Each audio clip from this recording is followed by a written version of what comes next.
샬롬, 말씀 읽어주는 김기훈 목사입니다. 우리 오늘 함께 보실 하나님의 말씀은요, 우리가 너무나도 좋아하는 시편 23편 1절부터 6절까지의 말씀입니다. 하나님은 나의 목자, 내게 부족한 것이 없습니다. 주께서 나를 푸른 풀밭에 누이시고 잔잔한 물가를 찾아 목을 축이게 하십니다. 말씀하신 대로 나를 잠시 쉬게 하신 후 바른 길로 인도하십니다. 내가 죽음의 골짜기를 지날지라도 두려울 것이 없으니 주께서 나와 함께 걸으시기 때문입니다. 주님의 믿음직한 지팡이를 보니 내 마음 든든합니다. 주께서 내 원수들이 보는 앞에서 내게 성대한 만찬을 차려주시고 축 처진 내 고개를 세워주시니 내 잔에 복이 넘칩니다. 내 사는 동안 날마다 주님의 아름다움과 사랑이 나를 따르리니 나 하나님의 집으로 돌아가 평생토록 그곳에서 살겠습니다. 이것은 하나님의 말씀입니다. 시편 23편을 시작하면서요, 다윗은 이렇게 기록합니다. 여호와 로이, 여호와는 나의 목자시니. 다윗은 자신의 그 젊은 시절의 경험을 바탕으로요, 우리의 목자 되신 하나님과 그의 양인 자신의 그 관계성 안에서 양이 누릴 수 있는 축복이 무엇인지를 아름답게 이야기하고 있는 시가 바로 시편 23편의 시의 내용입니다. 다윗은요, 하나님을 부를 때에 수많은 성호가 있었지만 특별히 하나님을 여호와라고 지칭하고 있습니다. 제가 여호와는 무엇을 의미한다라고 이야기했죠? 언약의 하나님을 이야기한다 그랬잖아요. 즉 자신의 조상들로부터 아브라함과 이삭과 야곱으로부터 시작된 그 하나님과의 관계성, 하나님의 이스라엘 백성을 선민으로 택하시고 그 이스라엘 백성을 신실하게 인도하시면서 자신의 그 약속을 지키신 그 하나님을 부르고 있다는 것입니다.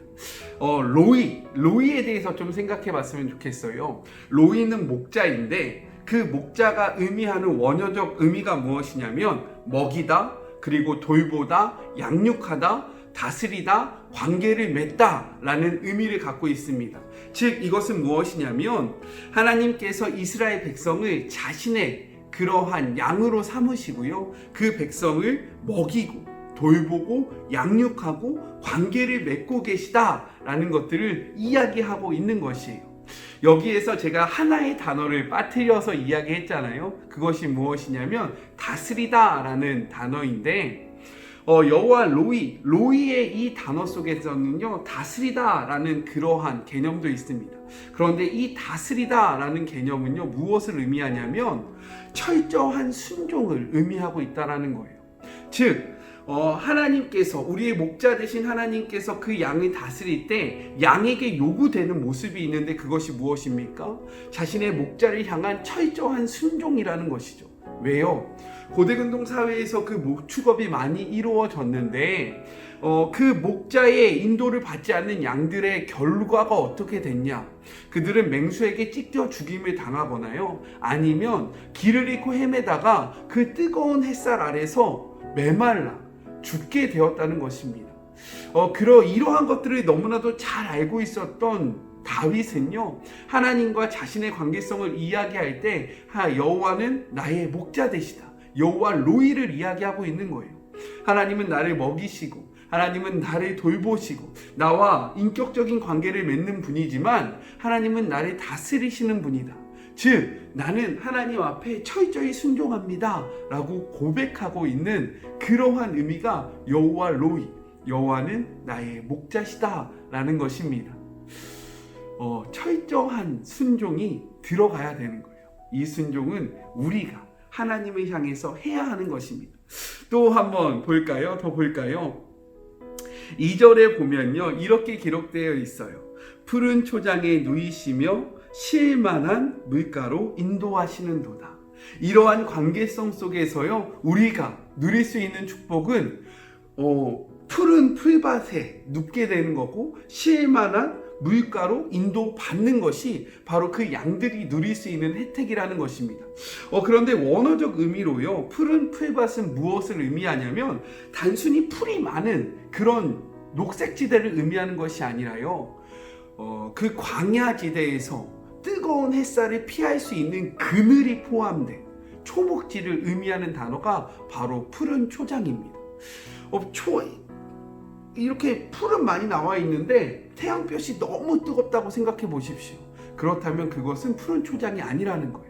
적절한 그늘이 있어서요, 그 그늘 아래서 그 뜨거운 태양을 피하면서 풀을 뜯어먹을 수 있는 그런 이상적인 장소가 바로 푸른 풀밭이에요. 쉴만한 물가는 무엇입니까?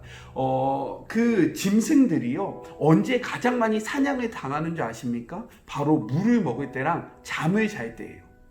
그런데 그 푸른 풀밭은요, 이렇게 이상적인 거처를 의미하잖아요. 그런데 그 쉴만한 물가는요, 그 물을 먹을 때에 맹수들의 공격으로부터 보호를 받을 수 있는 그러한 물가를 의미하는 것이 바로 쉴만한 물가입니다. 즉, 하나님께서 우리를 인도해 주실 때 우리가 누릴 수 있는 그 안식이요, 얼마나 완벽하고 얼마나 안전한지를 보여주고 있는 표현이 바로 2절의 말씀이라는 것이에요. 그렇기에 우리 하나님이 우리를 이끄시잖아요. 그러면 우리는 전적으로 따라가야 합니다. 왜요? 이렇게 아름답고 이상적인 곳으로 우리를 인도해 주시기 때문이에요. 3절에 보면요, 이렇게 하나님이 우리를 인도해 주시고 그런 완벽한 안식을 하게 될 때에 우리에게 이루어지는 축복이 있는데, 그것이 무엇입니까? 내 영혼을 소생시키시고, 여기에서 소생되다 라는 그 원어적 의미는 무엇이냐면 돌이키다, 회복시키다, 새롭게 하다 라는 뜻을 담고 있어요. 그런데 이 단어가 언제 쓰여졌냐면요, 성경 속에서 소생되다 라는 이 표현은요, 범죄한 인간이 죄에서 돌이켜 하나님께로 돌아갈 때 쓰였던 표현이 바로 이것입니다. 즉, 우리의 삶 속에 완전한 안식은 언제 이루어지냐? 하나님과의 그 관계성 속에서, 하나님 안에서 이루어진다라는 것들을 나타내고 있는 거예요. 우리가 그러한 하나님 품에 있을 때요, 우리의 영혼은 회복될 수 있대요. 우리의 영혼은 소생되어진대요. 다시 새롭게 된대요. 이것을 우리의 삶에 적용해 보자면 무엇이냐? 우리의 힐링, 우리의 회복은 세상적인 것에 있는 것이 아니라 하나님께 있다는 사실을 기억하시는 그런 복된 하루가 되셨으면 좋겠습니다. 회복을 하려면요, 다른 곳으로 나아가지 말고 하나님께 오세요.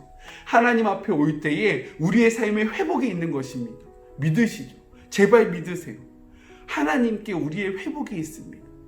3절 후반절에 보면요, 이렇게 기록되어 있어요. 자기 이름을 위하여 의의 길로 인도하시는도다. 이것이 무슨 뜻이냐면요, 의로우신 여호와 그 이름에 어울리게 그에 합당하게 우리를 인도해 주시겠다라는 약속이에요. 너무 좋죠. 그러할 때에 4절에 다윗은 이렇게 고백하고 있는 것입니다. 제가 기도할 때 자주 고백하는 그런 표현인데 무엇이냐면, 내가 사망의 음침한 골짜기로 다닐지라도 해를 두려워하지 않겠습니다. 오늘 메시지 성경으로 보면요, 이렇게 되어 있는 거죠. 우리가 죽음의 골짜기를 지날지라도 두려울 것이 없게 됩니다 라고 고백하고 있는 거예요. 왜요?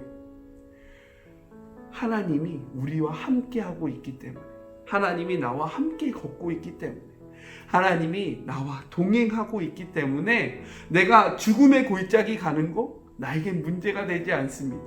나에게 이러한 상황이 있는 거 나에게 아무런 문제가 되지 않습니다 라고 다윗은 고백하는 것입니다. 이것을 우리의 삶으로 적용해 볼까요? 제가 요즘에 계속 얘기하는 거, 상황이 중요한 게 아니라요, 하나님의 존재의 유무가 중요하다는 사실입니다. 상황이 아무리 좋을지라도 그 상황 속에 하나님이 없으면요, 우리는 만족감을 누릴 수 없고 평안할 수 없는 거예요. 그런데 상황이 아무리 좋지 아니할지라도 그곳에 하나님이 계시잖아요. 그러면 상황은 끝난 겁니다. 왜요?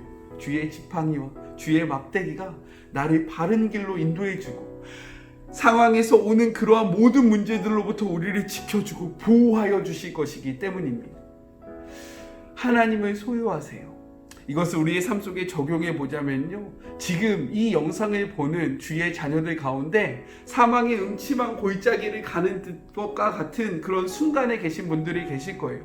앞이 막막해서 보이지 않는 그 상황 속에 계신 주의 자녀들이 있을 것입니다. 그러할 때에요, 자꾸만 상황을 보면서 하나님을 원망하지 마시고 하나님을 찾으세요. 여호와 로이, 나의 목자 되신 하나님, 이러한 상황 속에서 나와 함께하여 주신다라고 약속해 주셨으니까 나를 붙잡아 주세요. 나와 함께해 주세요. 나를 떠나지 말아 주세요. 그렇게 될 때요, 이 상황은 아무런 문제가 되지 않습니다. 그러한 축복을 누리시는 주의 자녀들이 되셨으면 좋겠어요. 5절 말씀 볼까요? 주께서 내 원수의 목전에서 내 상을 차려주시고 기름을 내 머리에 부으셨으니 내 잔이 넘치나이다. 이 문맥을 보면요, 지금 잔치가 벌어졌는데 이 잔치상을 누가 차려주신 것입니까? 하나님이 우리를 위해서 차려주신 거예요. 고대 근동 사회에서 그 잔치가 벌어지잖아요. 그러면 집 주인이 오는 손님들에게 머리에 기름을 부어주는 그러한 의식이 있었습니다. 이러한 전통이 있었어요. 근데 아무한테나 기름을 부어주는 것이 아니라요, 존귀한 자들, 정말로 특별한 자들, 스페셜한 게스트한테만요 기름을 부어줬다라는 거예요. 그런데 다윗은 고백하는 거죠. 하나님께서 상을 차려주셨는데 원수들이, 나의 대적들이 그곳에 앉아 있습니다. 그런데 주님이 나를 보시고 내 머리에 기름을 부어주시면서 너는 존귀한 자야, 너는 나에게 너무나도 특별한 존재야 라고 선포하고 계신다는 것입니다. 이렇듯요, 우리는 하나님 앞에 너무나도 존귀한 자들이에요. 우리의 정체성, 우리의 자존감이 바닥에 내려가신 주의 자녀들이 있을 것입니다. 아니에요. 세상 사람들은 우리를 어떻게 판단할지 모르겠지만 우리 하나님에게 있어서 우리는 가장 특별한 존재입니다. 이러한 자존감을 회복하시는 그런 복된 하루가 되셨으면 좋겠어요. 이러한 상황 속에서 다윗은 6절에 고백하는 거예요. 내 평생의 선하심과 인자하심이 반드시 나를 따를 것이다. 내가 여호와의 집에 영원히 살리라. 내가 다른 곳으로 가지 않겠습니다. 내가 다른 곳에서 나의 안식을 찾지 않겠습니다. 내가 다른 곳에서 나의 만족감을 누리지 않겠습니다. 내가 주님의 전, 내가 주님의 대면하면서, 내가 주님과 만나면서 그곳에서 편히 쉬고 모든 것들을 누리겠습니다 라고 고백하고 있는 것입니다. 이 시는 다윗이 썼어요. 다윗은 이스라엘의 왕이었습니다.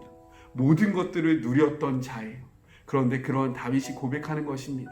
나의 평생의 선하심과 인자하심이 나를 따르리니 내가 영원히 나의 왕궁에 거하겠습니다 라고 고백하는 것이 아니라요, 주님의 전에 거하겠습니다 라고 고백하고 있다라는 거예요. 그렇다면 우리가 한번 믿어볼 만하지 않겠습니까?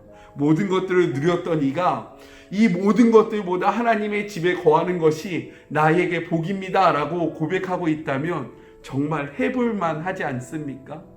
이러한 것을 경험하신 주의 복된 하루가 되시기 주님의 이름으로 축복합니다. 우리 같이 기도할까요?